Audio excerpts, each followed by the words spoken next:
30 years, 3 decades of dedicated service. One beloved saleswoman who knew every customer by name, remembered their birthdays, their children's names, their favorite products. And in one cruel moment, everything changed. Management decided her loyalty meant nothing. Her years of building relationships, creating a family atmosphere in that store, generating countless sales through genuine care and connection, none of it mattered to them.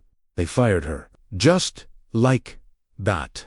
But here's what they didn't count on. They underestimated the power of community. They forgot that some bonds can't be broken by corporate decisions. When word spread about what happened to this beloved saleswoman, something extraordinary occurred. Customers didn't just complain. They didn't just write angry reviews. They did something that would shake the very foundation of that business and prove that sometimes justice comes from the most unexpected places.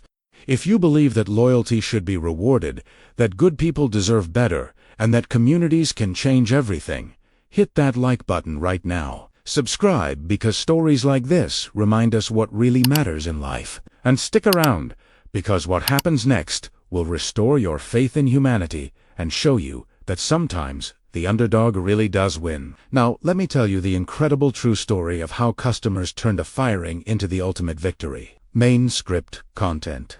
Margaret Thompson had been more than just a saleswoman at Henderson's Home and Garden Center for 30 years. She was the heartbeat of the place. The reason customers drove past 3 other garden centers just to shop there. At 62 years old, with silver hair always perfectly styled and a smile that could light up the darkest day, Margaret embodied everything we hope to find in customer service, but rarely do. Every morning at 7:30 sharp, Margaret would unlock the front doors of her keys jangling a familiar tune that regular customers had come to associate with warmth and reliability. She'd flip on the lights, start the coffee pot in the small break room, and begin her daily ritual of checking every plant, every display, every corner of the store to ensure everything was perfect for her customers. You see, Margaret didn't just sell garden supplies and home improvement items.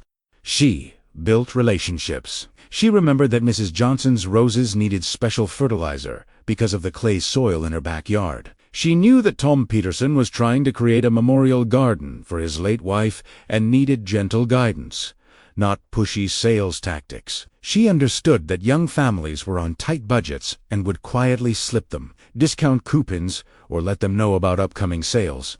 Margaret's section of the store was always the busy, not because she was aggressive or manipulative, but because people trusted her. They knew she genuinely cared about their success with her projects. She'd spend hours with customers, walking them through their gardens in her mind, visualizing their spaces, understanding their dreams and limitations.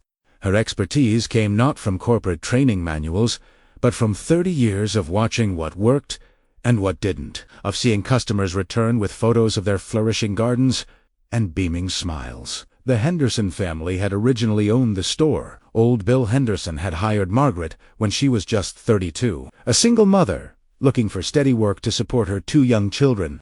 Bill saw something special in her, a natural ability to connect with people, and a genuine passion for helping them create beautiful spaces.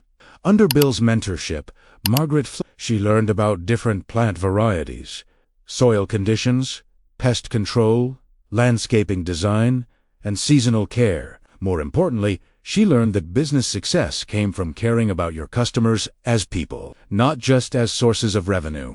When Bill Henderson passed away 15 years ago, his children inherited the business. But instead of continuing their father's legacy of community-centered retail, they saw dollar signs and efficiency reports. The Henderson children, now in their 40s and 50s, had MBA degrees and modern business philosophies. They lived in the suburbs, shopped at big-box stores, and viewed their father's business as an outdated model that needed modernizing. At first, the changes were subtle.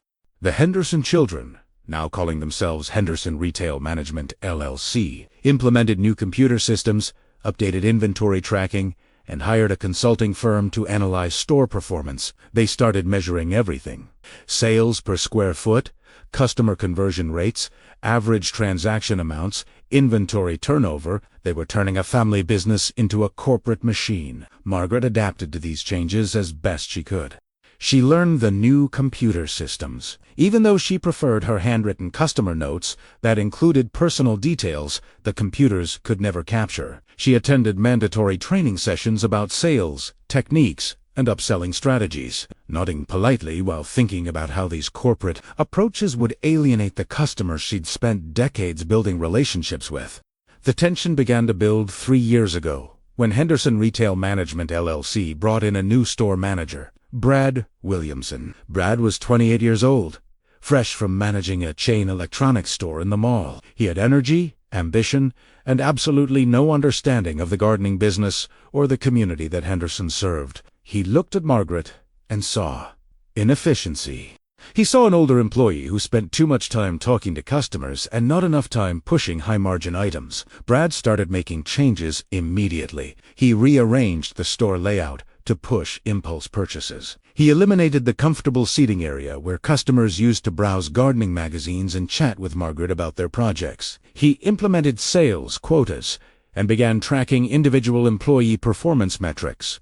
He hired younger part-time employees at lower wages and started reducing Margaret's hours, claiming it was about optimizing labor costs.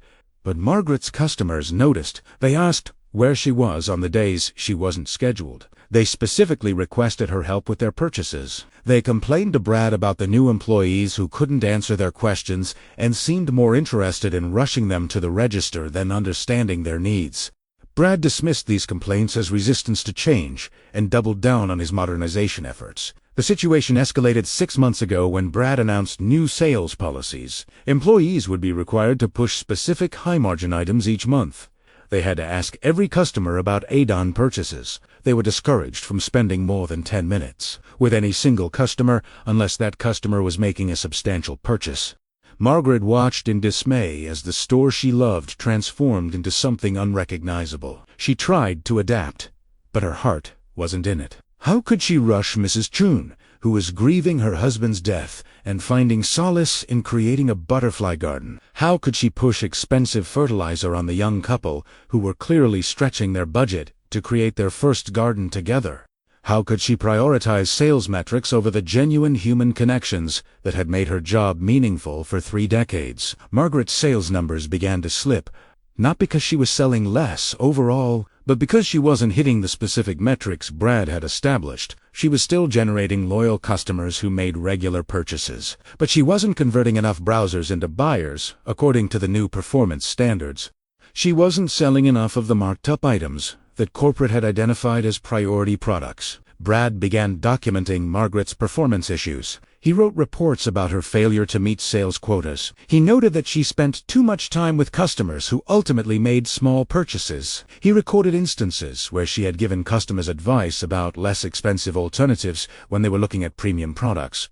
In his mind, he was building a case for termination based on objective business metrics. The Henderson children supported Brad's assessment. They saw Margaret as a relic of their father's outdated business philosophy. They believed the store needed to operate more like successful retail chains, with standardized procedures, efficiency metrics, and profit optimization. They convinced themselves that letting Margaret go would be a necessary step toward modernizing the business and improving profitability. What they failed to understand was the intangible value Margaret brought to Henderson's. They couldn't measure the trust she had built with customers over 3 decades. They couldn't quantify the word-of-mouth advertising that came from her exceptional service. They couldn't calculate the lifetime value of customers who shopped at Henderson's specifically because Margaret was there.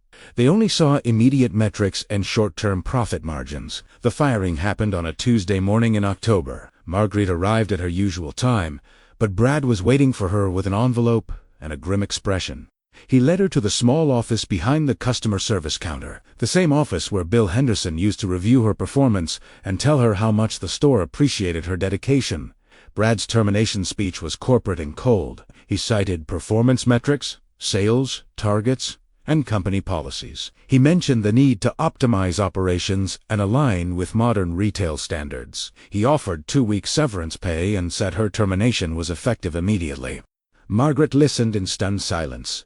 30 years of dedication reduced to bullet points on a performance review. She asked if she could say goodbye to her coworkers and collect her personal items from her locker. Brad denied both requests, citing company policy about terminated employees being escorted from the premises immediately. A part-time employee Margaret had trained just months earlier was instructed to walk her to the door and ensure she left the building.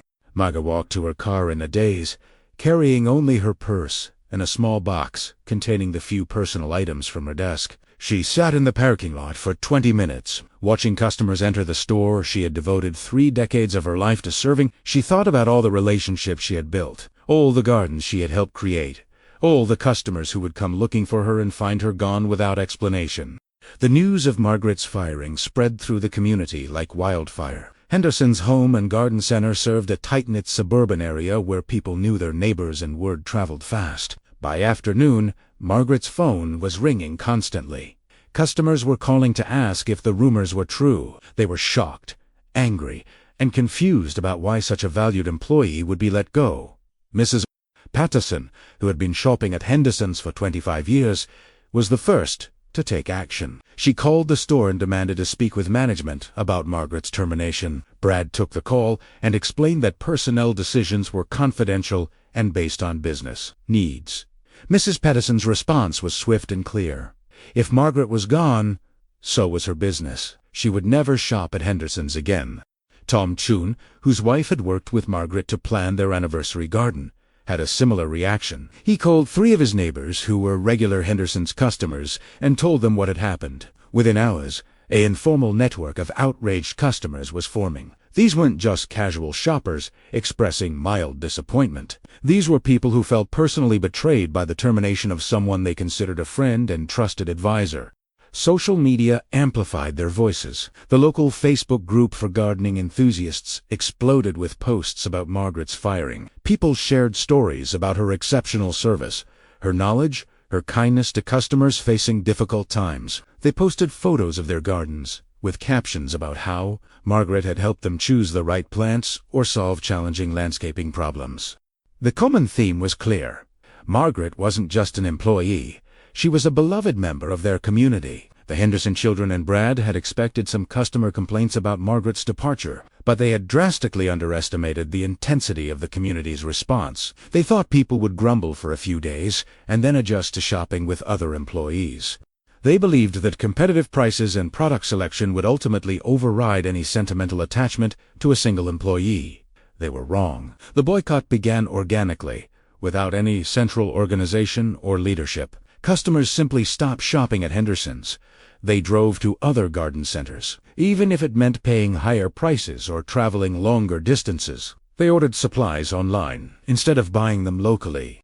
They asked neighbors for advice instead of consulting Henderson's staff for gardening solutions. More importantly, they were vocal about their decision to boycott. They left negative reviews on Google, Yelp, and Facebook, all focusing on the unfair treatment of Margaret. They shared their boycott decision with friends and family, expanding the circle of people who learned about Margaret's situation. They contacted local newspapers and radio stations, trying to generate media coverage of what they saw as a grave injustice. The impact on Henderson's was immediate and severe. Daily foot traffic dropped by 60% within the first week. Sales plummeted even more dramatically because the customers who did continue shopping were primarily bargain hunters looking for clearance items, not the loyal customers who made regular purchases of higher-margin products. The store's atmosphere changed from busy and welcoming to quiet and tense. Brad initially dismissed the boycott as a temporary reaction that would fade once people needed gardening supplies they couldn't easily find elsewhere. He told the Henderson children that customer loyalty was overrated in modern retail and that new customers would replace the departed ones if they focused on competitive pricing and effective marketing. But the boycott didn't fade. If anything, it intensified as word spread beyond the immediate community. Margaret's story resonated with people who had experienced similar workplace injustices or who valued businesses that treated employees with dignity and respect. Local gardening clubs passed resolutions supporting the boycott. Social media posts about Margaret's situation were shared hundreds of times, reaching customers from neighboring towns who also decided to avoid Henderson's. The economic pressure mounted quickly. Henderson's Home and Garden Center had been profitable primarily because of customer loyalty and repeat business. Margaret's customers weren't just frequent shoppers. They were the store's most valuable customers. They made seasonal purchases, bought gifts for gardening friends, and invested in larger landscaping projects. Losing this customer base created a financial crisis that couldn't be solved by attracting new bargain shoppers. 3 months after Margaret's firing, Henderson's was struggling to pay suppliers and maintain inventory. The Henderson children called emergency meetings to discuss the situation. They initially considered doubling down on their modernization strategy, perhaps by cutting prices further or launching aggressive marketing campaigns. Brad suggested they simply needed to wait out the boycott and focus on attracting customers who didn't know about Margaret's situation.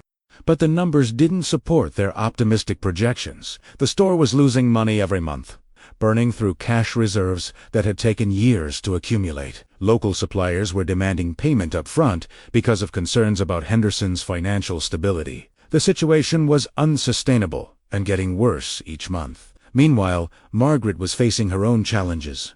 At 62, with 30 years of experience in a specialized retail sector, she found the job market unwell. Younger managers at other garden centers seemed skeptical about her age and her traditional approach to customer service. Corporate chains wanted employees who could be trained in their specific systems and procedures, not independent thinkers with established methods. Margaret began to worry that her career in retail was over. But Margaret's story had touched something deep in her community. Customers who had boycotted Henderson's didn't just miss shopping there. They missed Margaret's expertise and friendly service. They found themselves with gardening questions and problems that other employees at different stores couldn't answer adequately. They realized how much they had depended on Margaret's knowledge and how difficult it was to find comparable service elsewhere.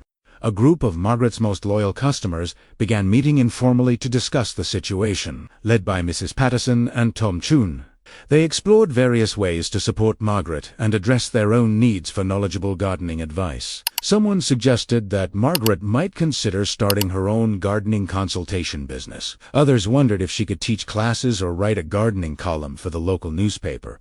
But the idea that captured everyone's imagination came from an unexpected source. Jenny Martinez, a local real estate agent whose yard had been transformed under Margaret's guidance, asked a simple question. What if Margaret could somehow take over Henderson's itself? What if the community's buying power could be used not just as a weapon of protest, but as a tool of positive change? The suggestion seemed impossible at first.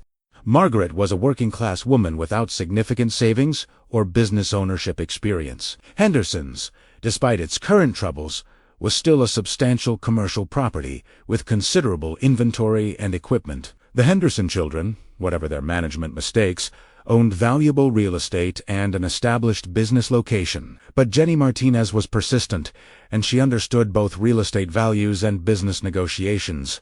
She reached out to Margaret privately and asked if she would be interested in exploring the possibility of business ownership if the financial obstacles could be overcome. Margaret was intrigued, but skeptical. She had dreamed of running her own garden center, but had never imagined it could actually happen. Jenny began researching the situation more carefully. She discovered that Henderson's financial problems were even worse than most people realized. The Henderson children had been borrowing against the property to cover operational losses. They were behind on tax payments and facing pressure from creditors. The business that had once been their father's pride was becoming a significant liability. More importantly, Jenny realized that the community's boycott had created a unique opportunity. Henderson's primary asset wasn't really its building or inventory. It was its customer base and market position. But that customer base was currently alienated and actively avoiding the store. The Henderson children owned a business that was valuable in theory but worthless in practice because they had lost the trust and loyalty of their core customers. Jenny proposed a radical solution. What if Margaret could purchase Henderson's at a distressed price, funded by advance purchases from her loyal customers? What if the same community that had organized the boycott could organize a different kind of economic action? One that would put their trusted advisor in control of the business they had once loved. The concept was unprecedented, but not impossible. Jenny outlined a plan where Margaret's customers would commit to purchasing gift cards or store credits that would provide the capital needed for Margaret to buy Henderson's. Customers would essentially prepay for their future gardening supplies. creating a pool of funds that could be used for the acquisition. In return, they would get their trusted advisor back, along with the community-centered shopping experience they had lost. Margaret was overwhelmed by the proposal, but also energized by the possibility.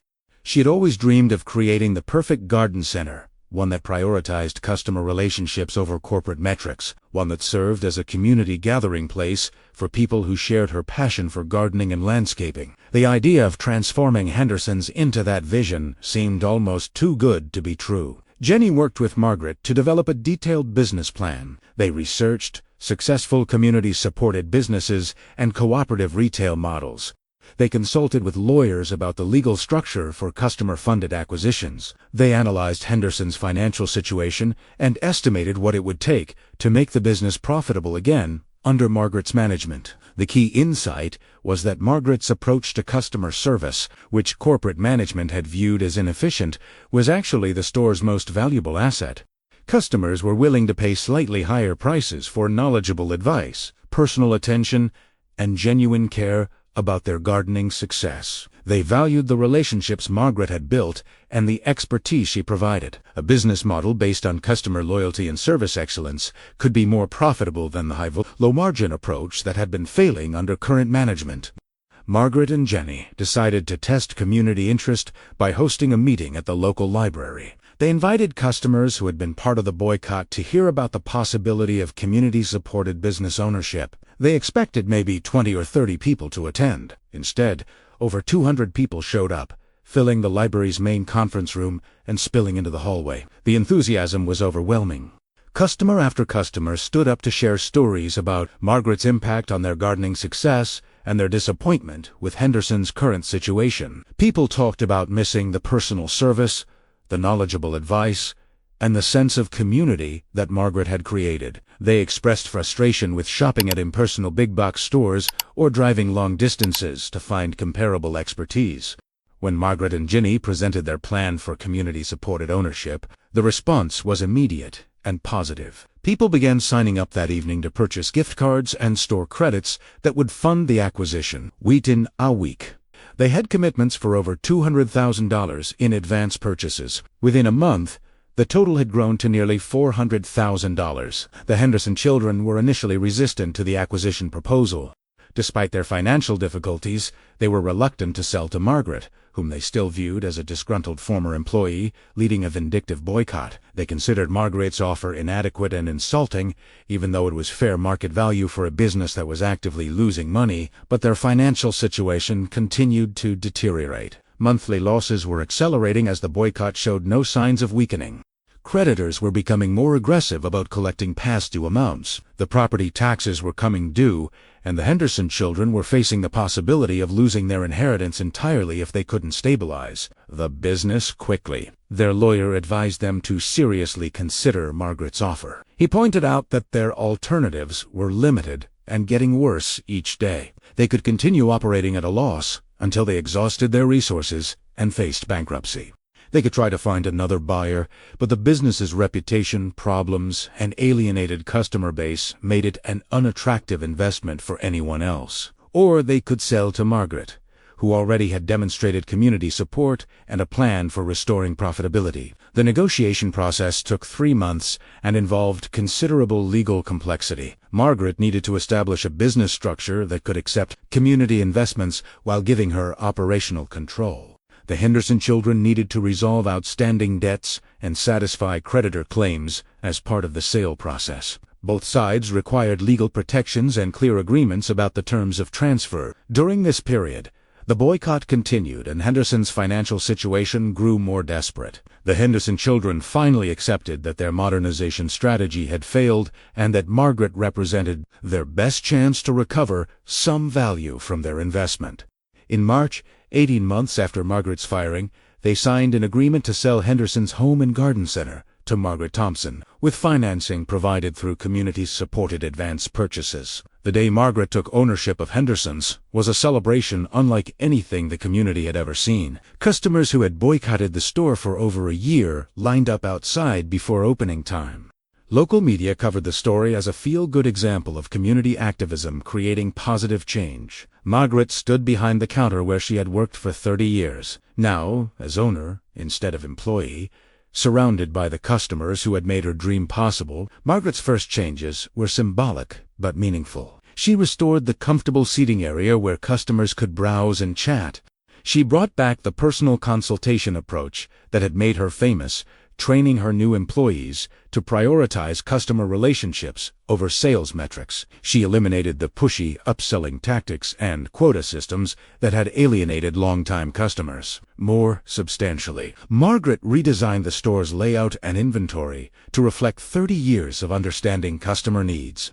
She expanded the selection of plants and supplies that customers actually requested. Rather than the high-margin items corporate had pushed, she created educational displays and seasonal gardening guides. She established partnerships with local landscapers and garden clubs to offer workshops and community events. The financial results were impressive. Within 6 months, Henderson's was profitable again. Customer traffic returned to pre-boycott levels and continued growing.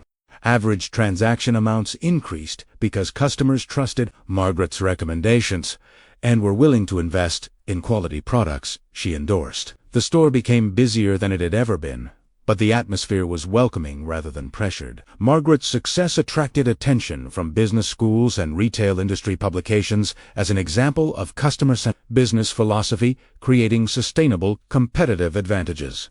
Researchers studied her model as a case study in community-supported commerce and relationship-based retail success. Margaret was invited to speak at conferences about the importance of treating employees and customers with dignity and respect. But for Margaret, the most meaningful measure of success was simpler. She watched customers browse her store with genuine pleasure, confident they would receive honest advice and personal attention.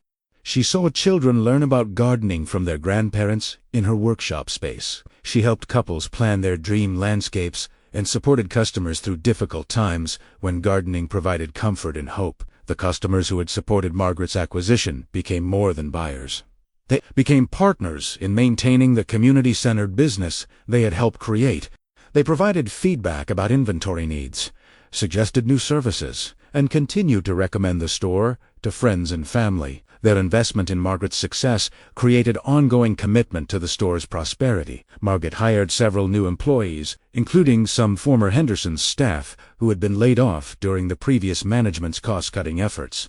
She trained them in her customer service philosophy and empowered them to build their own relationships with regular shoppers. The store became a workplace where employees felt valued and supported, which translated into better service for customers. 5 years later, Henderson's Home and Garden Center under Margaret's ownership has become a model for community-supported retail business. The store has expanded twice to accommodate growing inventory and customer traffic. Margaret has opened a second location in a neighboring town, using the same community investment model and customer-centered approach. Margaret, now 67, has no plans to retire. She loves coming to work each day, knowing that she's serving a community that believed in her when corporate management discarded her. She's training younger employees who share her passion for gardening and customer service, ensuring that the store's values will continue even when she's no longer there to embody them personally. The Henderson children learned harsh lessons about the value of employee loyalty and customer relationships. Brat Williamson struggled to find comparable management positions after word spread about his role in destroying a profitable business through misguided modernization efforts.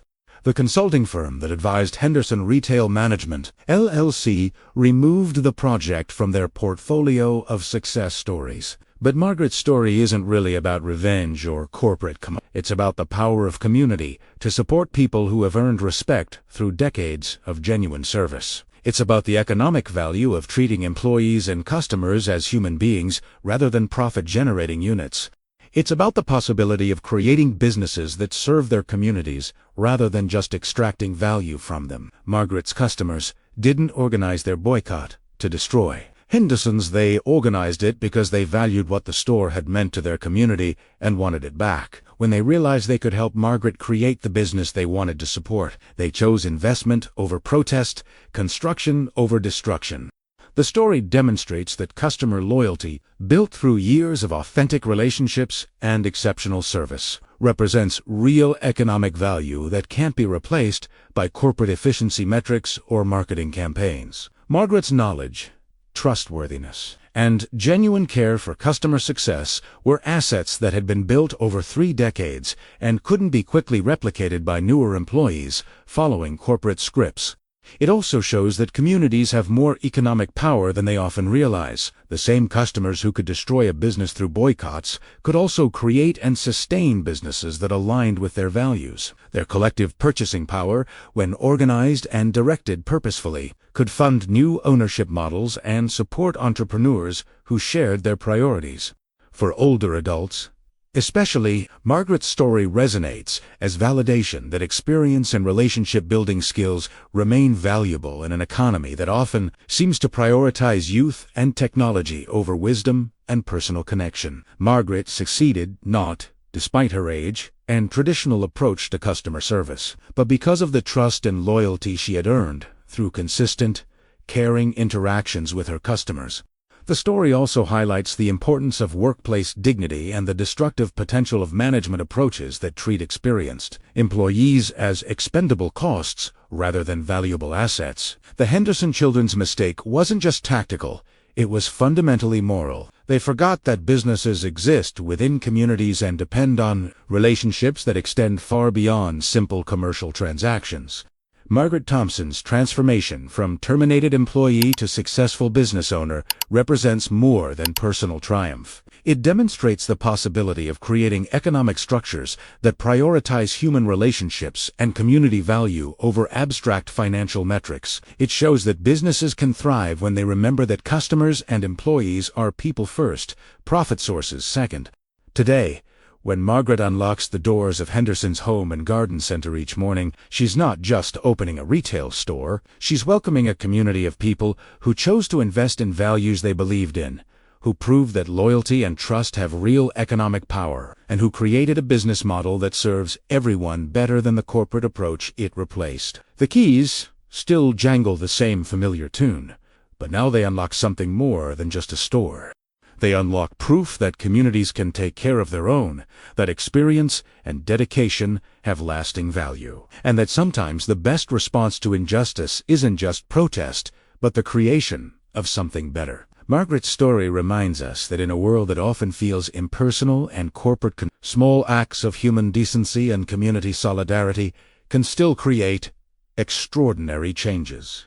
And perhaps most importantly, it shows that it's never too late for new beginnings. Never too late for communities to support the people who have served them faithfully. And never too late to prove that treating people with dignity and respect isn't just the right thing to do. It's also good business. The ripple effects of Margaret's success story continued to spread far beyond her local community. Word of the extraordinary customer-supported business transformation reached national media outlets, business schools, and retail industry publications. Margaret found herself at the center of a movement that challenged conventional wisdom about modern retail management and customer relationships. Harvard Business School contacted Margaret about developing a case study based on her experience. Professors were fascinated by the economic principles. Her story demonstrated how intangible assets like trust and customer loyalty could be converted into tangible business value, and how community organizing could create alternative financing models for small business ownership. Margaret was initially hesitant about the academic attention. She had never thought of herself as a business innovator or management expert. She was simply a woman who loved helping people create beautiful gardens and had been fortunate enough to work with a community that valued those relationships. But Jenny Martinez, who had become Margaret's informal business advisor and close friend, encouraged her to share her experience with broader audiences. The Harvard case study, published 18 months after Margaret's acquisition of Henderson, became required reading in several MBA programs. Students analyzed the financial mechanics of community-supported business ownership, the strategic value of customer loyalty, and the hidden costs of employee turnover in relationship-based retail environments. The case challenged students to think beyond traditional metrics about what created sustainable competitive advantages. Margaret's first speaking engagement was at a regional retail conference in Chicago. She had never spoken to a large audience before and was terrified about addressing a room full of business professionals. She prepared carefully, focusing on practical lessons about customer service and employee retention rather than abstract business theories. Her presentation was a revelation for the conference attendees. While other speakers discussed digital marketing strategies, inventory optimization software, and e-commerce platforms, Margaret talked about remembering customers' birthdays, understanding their personal gardening challenges, and creating spaces where people felt welcomed rather than pressured to buy. The response was overwhelming. Conference attendees lined up after her presentation to ask questions and share their own experiences with customer service challenges. Many were struggling with exactly the problems Margaret had solved: declining customer loyalty, high employee turnover, and competition from big-box retailers and online platforms. Margaret realized that her experience wasn't unique to garden centers or small communities. Businesses across industries were grappling with the tension between corporate management and relationship-based customer service. Her story offered a roadmap for prioritizing human connections in an increasingly automated and impersonal retail environment. She began accepting more speaking invitations, always with the goal of helping other business owners and employees understand the economic value of treating people with dignity and respect. Her audiences ranged from family business conferences to employee rights organizations to customer service training programs. One particularly meaningful engagement was at a conference for workers over 50 who were facing age discrimination in the job market. Margaret's story resonated deeply with people who had experienced similar dismissals after decades of loyal service. She offered practical advice about leveraging experience and relationships, but more importantly, she provided hope that setbacks could become opportunities for even greater success. Margaret's influence extended beyond business circles into community organizing and cooperative economics. Her model of customer-supported business ownership inspired similar efforts in other communities and industries. A group of teachers in Ohio used the same approach to purchase and operate their own childcare center after their employer was acquired by a corporate chain that eliminated individualized care programs.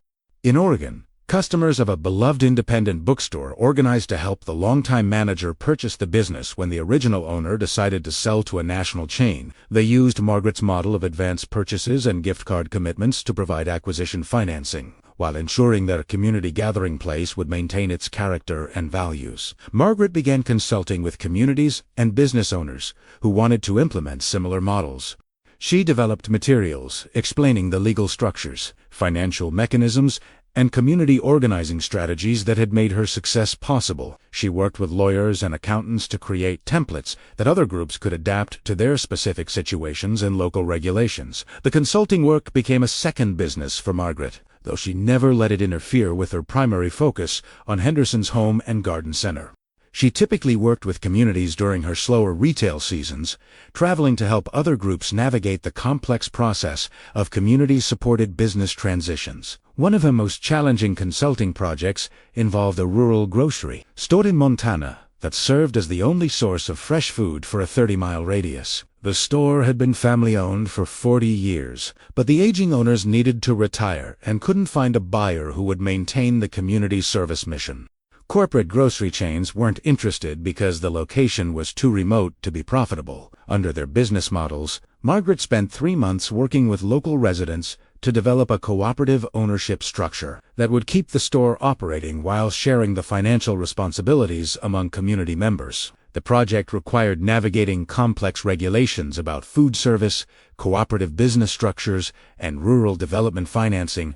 The legal work alone took over a year to complete, but the effort succeeded. The community grocery cooperative opened 2 years after Margaret's initial visit, with over 200 local families as members. The store not only provided essential food access, but became a community hub that offered local product sales, social services information, and meeting space for various organizations.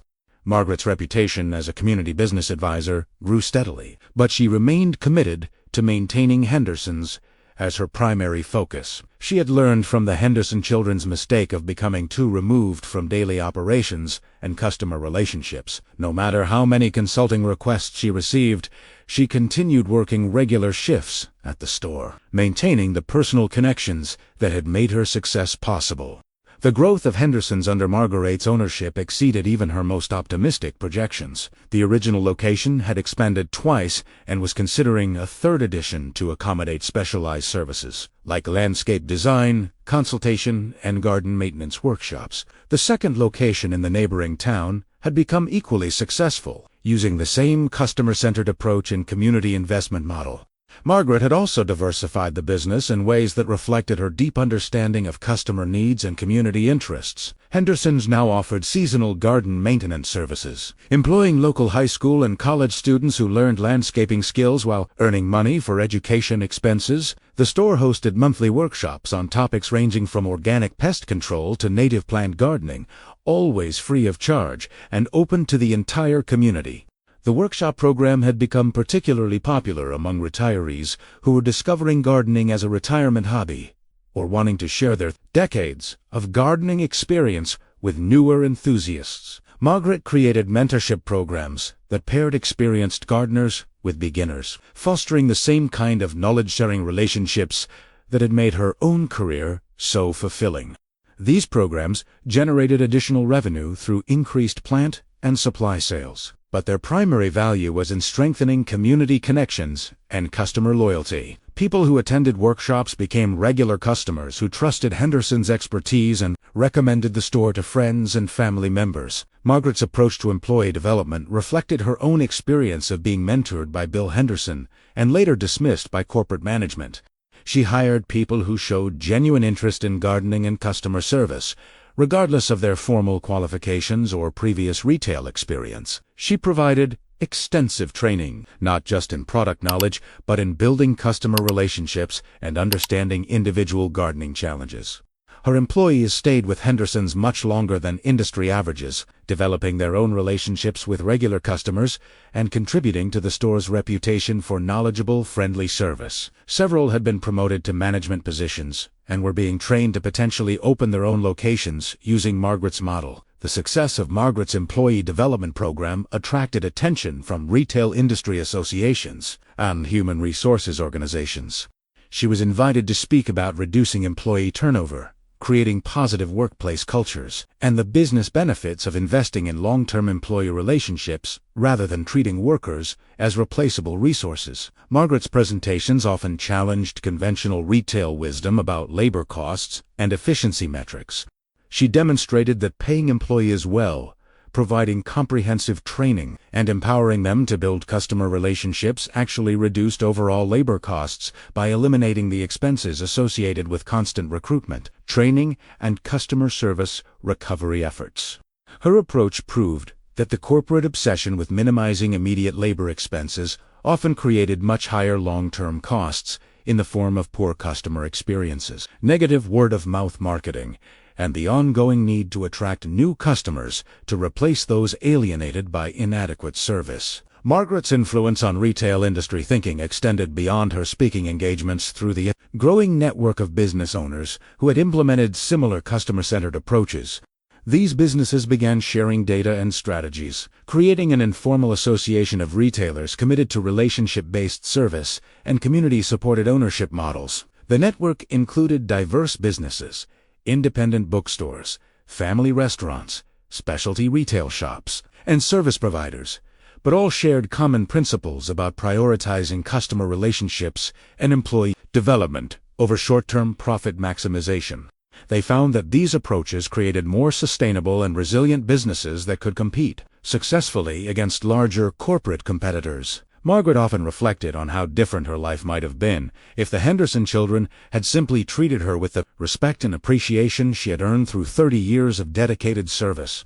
Their decision to fire her had seemed like a personal catastrophe at the time, but it had ultimately led to opportunities and achievements she never could have imagined as an employee. She recognized that her story was unusual in its positive outcome. Most older workers who face age discrimination and wrongful termination don't have the community support and unique circumstances that enabled her success.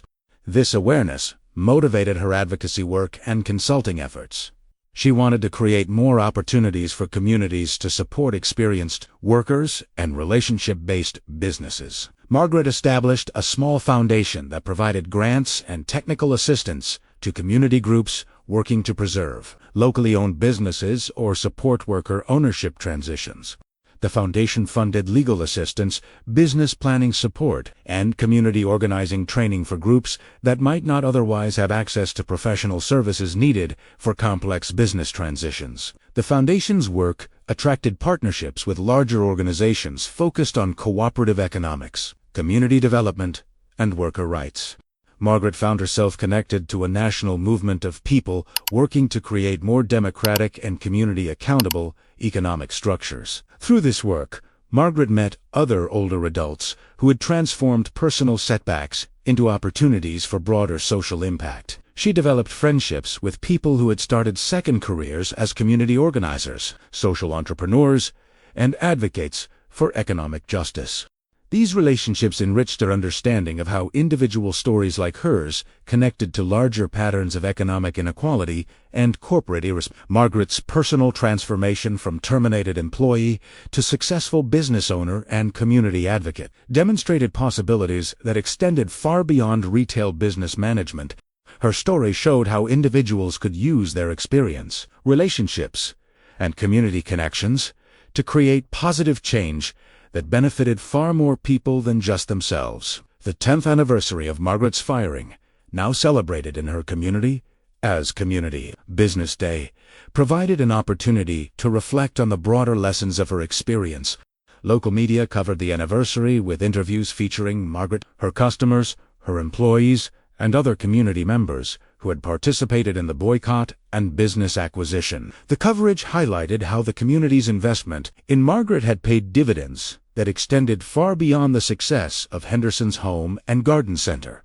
The store had become a model for other communities, a training ground for relationship-based retail management, and a demonstration site for cooperative business ownership. The economic impact included not just the direct jobs and tax revenue from Henderson's operations, but the broader economic development that resulted from having a thriving, community-centered business anchor in the local commercial district.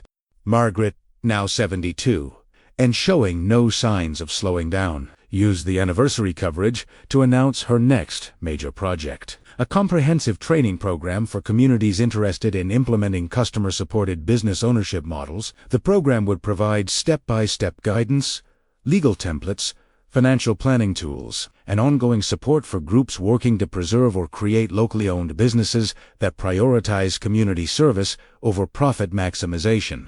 The training program represented Margaret's commitment to ensuring that her success story could be replicated in other communities facing similar challenges. She had learned that the specific details of business acquisition and community organizing could be taught and adapted, but the underlying principles, treating people with dignity, building genuine relationships, and recognizing the economic value of trust and loyalty, were universal and timeless.